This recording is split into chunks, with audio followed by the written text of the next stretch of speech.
Hi, in this tutorial I would like to show you how to sharpen image in GIMP. So if you want to do it, first you need to go to Select tab and you need to click on All. Then we need to go to Filters tab, we need to go to Enhance, and we need to select here Sharpen Unsharp Mask. This option will let you to sharpen image by adding difference to blurred image, a technique for sharpening originally used in darkrooms. So I need to click on this one option.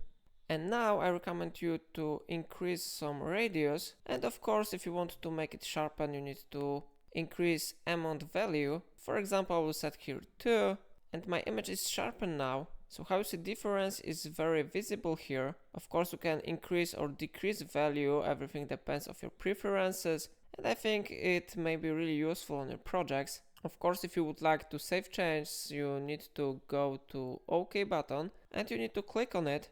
So it's all for today. If I helped you, remember to like this tutorial and subscribe my channel. And if you want to support me, remember that you can always buy me coffee from link in description.